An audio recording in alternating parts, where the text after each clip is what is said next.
ارد گرد موجود تمام اقوام سے بہت مختلف ہے۔ ویسے تو بلوچ قوم پر بہت ساری کتابیں لکھی جا چکی ہے، لیکن آج کی اس ویڈیو میں بلوچ قوم کی مختصر تاریخ بیان کروں گا۔ یہ ویڈیو میں اپنے سبسکرائبرز کی پرزور اصرار پر بنا رہا ہوں۔ امید ہے کہ آپ کو میری یہ چھوٹی سی کاوش ضرور پسند آئے گی۔ میں ہوں باسط راہی اور آپ دیکھ رہے ہیں حقائق انفو یوٹیوب چینل۔ میرے ساتھ رہیے۔ جی دوستو، اگر آپ نے ابھی تک ہمارا چینل سبسکرائب نہیں کیا ہے تو ہمارا چینل فری میں سبسکرائب کرنے کے لیے سبسکرائب کے بٹن پر کلک کریں اور ساتھ میں اس بیل کے نشان پر کلک کریں تاکہ آپ کو ہماری ویڈیو آسانی سے پہنچ جایا کرے۔ Welcome back.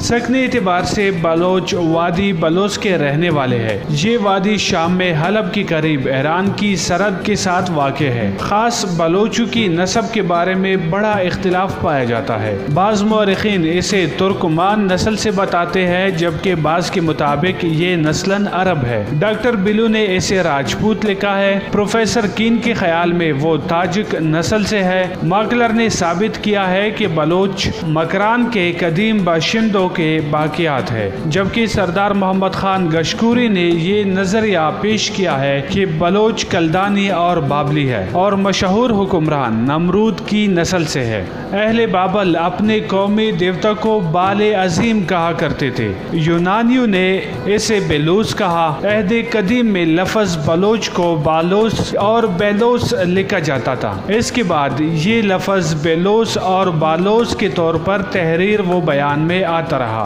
عرب اسے بلوچ ادا کرتے ہیں اور ایرانی اسے بلوچ لکھتے اور بولتے ہیں۔ ہمارے ہاں ایرانی لفظ بلوچ رائج ہے۔ اصل میں یہ لفظ بلوچ ہے جسے عربوں نے بلوچ اور ایرانیوں نے بلوچ لکھا۔ خود بلوچوں کے پاس ایک نظم کی سوا کوئی قدیم مواد موجود نہیں۔ اس نظم میں لکھا گیا ہے کہ وہ امیر حمزہ کی اولاد ہے اور حلب سے آئے ہیں۔ اس میں مزید یہ بیان ہوا ہے کہ انہوں نے کربلا میں حضرت امام حسین رضی اللہ عنہ کا ساتھ دیا تھا اور ان کی شہادت کے بعد وہ بامپور پہنچے اور وہاں سے سیستان اور مکران آئے۔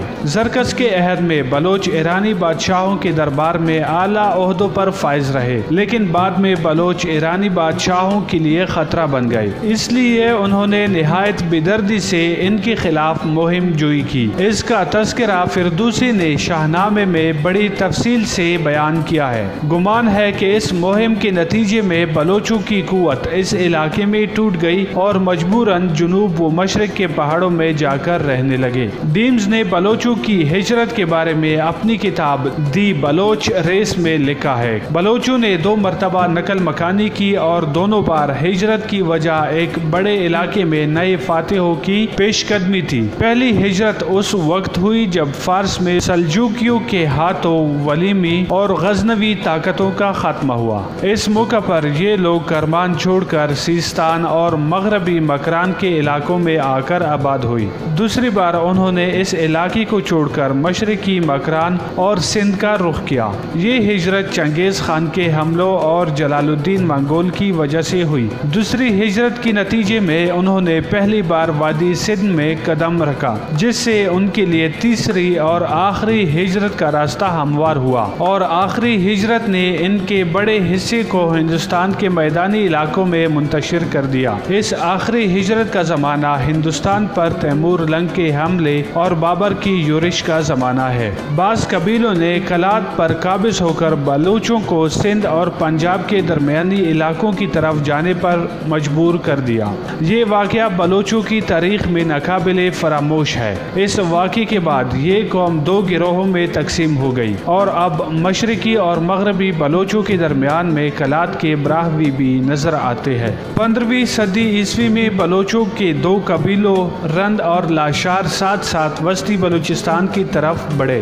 جو لوگ ان کے مقابلے پر تھے یا وہ قتل کر دیے گئے یا انہوں نے اطاعت قبول کر لی۔ آخر میر چاکر خان کے عہد میں سارا بلوچستان بلوچوں کے قبضے میں آ گیا اور وہاں ان کی حکومت قائم ہو گئی۔ میر چاکر خان ایک عظیم بلوچ تھا۔ وہ امیر امیر جلال خان کے اولاد میں سے تھا۔ اس نے خزدار، درہ مولا، کچی کے میدان، درہ بلان اور ڈاڈر پر قبضہ کرنے کے بعد سبی کو فتح کیا۔ اس کے بعد ان دونوں قبیلوں رند اور لاشاریوں میں جنگ چھڑ گئی جو 30 سال تک جاری رہی۔ بلوچوں کی زبان بلوچی ہے جو جنوب مغربی ایرانی زبان ہے۔ بلوچوں کی بہت بڑی اکثریت مسلمان ہے اور ایک اندازے کے مطابق 70% بلوچ پاکستان میں آباد ہے۔ پاکستان کے علاوہ بلوچ قوم ایران، عمان، افغانستان، متحدہ عرب امارات، بھارت اور ترکمانستان میں بھی آباد ہے۔ بلوچی بولنے والوں کی تعداد کا اندازہ 1.5 سے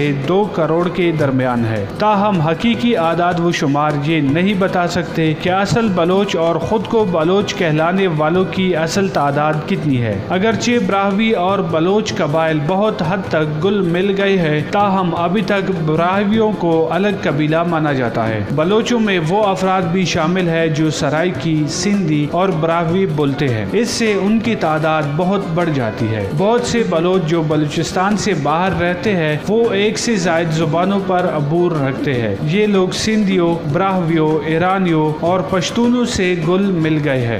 بلوچوں کے بڑے قبائل مری اور بگٹی بلوچی زبان بولتے ہیں۔ لانگو قبیلہ جو وسطی بلوچستان میں رہتا ہے بلوچی کو مادری اور براہوی کو ثانوی زبان کی طرح بولتے ہیں۔ بزنجو اور محمد ثانی قبیلہ بھی دونوں زبانیں استعمال کرتے ہیں۔ بنگولزئی قبیلہ براہوی بولتا ہے جبکہ گورشانی جو راجن پور میں بلوچوں کا سب سے بڑا قبیلہ ہے بلوچی زبان بولتے ہیں۔ لغاری قبیلہ ڈیرہ اسماعیل خان میں بلوچی اور رحیم یار خان میں سرائکی بولتے ہیں، جبکہ سندھ میں رہنے والے لغاری سندھی زبان بولتے ہیں۔